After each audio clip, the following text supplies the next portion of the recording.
Good morning students.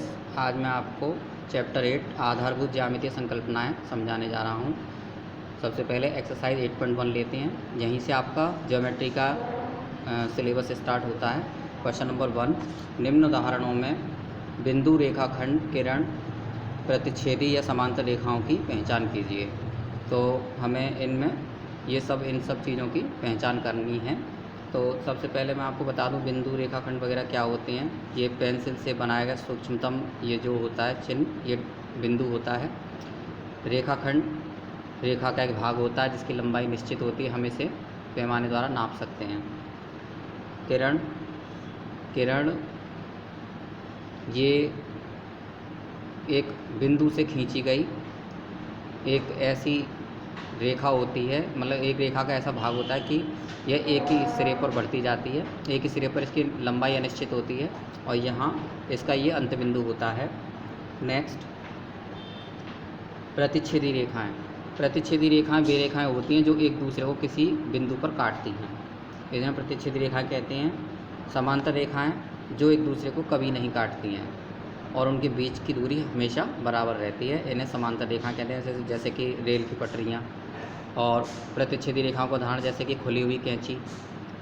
ठीक है, तो इस तरह से अब हम इनके उदाहरणों को देखेंगे और ये पता लगाएंगे कि ये किसका उदाहरण है, मतलब ज्यामिति में हम इसको किस उदाहरण के रूप में देखते हैं। फर्स्ट नंबर है का एक ट्यूबलाइट ये एक रेखाखंड का उदाहरण है। दूसरा, मेज़ के आमने सामने के किनारे समांतर रेखाओं के उदाहरण है, क्योंकि मेज़ के आमने सामने के किनारे एक दूसरे से समान दूरी पर रहते हैं और मिलते नहीं हैं। दूसरा, नेक्स्ट है पिन का शीर्ष बिंदु और रेलवे लाइन की ट्रैक, वही मैंने अभी बताया आपको, समांतर रेखाएं होती हैं ये।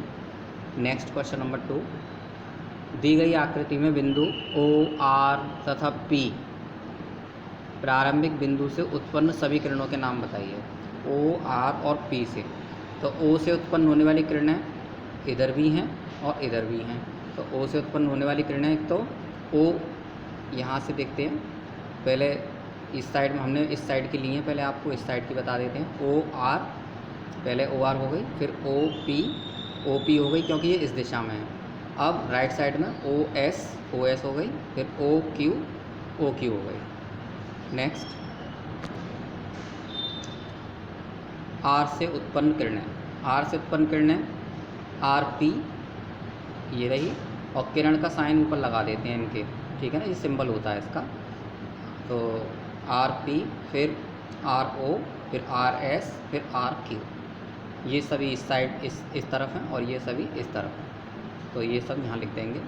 नेक्स्ट, P से उत्पन्न किरणें PR, PO, PS, PQ, ये सब राइट साइड में ही हैं, क्योंकि P के इधर लेफ्ट में कोई बिंदु नहीं है, इसलिए ये सभी राइट साइड में किरणें आएंगी। नेक्स्ट, दिए गए चित्र में O, C तथा B पर संगामी रेखाओं के नाम लिखिए। O, C तथा B पर पहले बिंदु देख लेते हैं, O और C और B, O, C, B पर, यानी कि O, C, B से होने जाने वाली संगामी रेखाएं कौन कौन सी हैं। संगामी रेखाएं वो रेखाएं कहलाती हैं जो कि एक ही बिंदु से ऊपर जाती हैं, यानी कि O से अगर संगामी रेखाएं हमें ज्ञात करनी है तो हमें ऐसी रेखाएं देखनी होंगी जो इससे पास हो रही हैं। तो O से जाने वाली एक तो रेखा GE हो गई, एक HF हो गई, दो तो रेखाएं यहाँ लिख दी GE, HF, फिर एक ये AC हो गई और एक ये DB हो गई। नेक्स्ट, C पर संगामी रेखाएं C बिंदु पर संगामी रेखाएं तो DC हो गई, CB हो गई और एक AC हो गई, यहाँ लिख दिया DC, CB, CA। नेक्स्ट,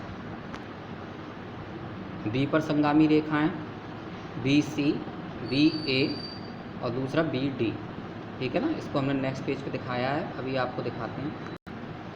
देखिए, B पर संगामी रेखा BA, BC, BD।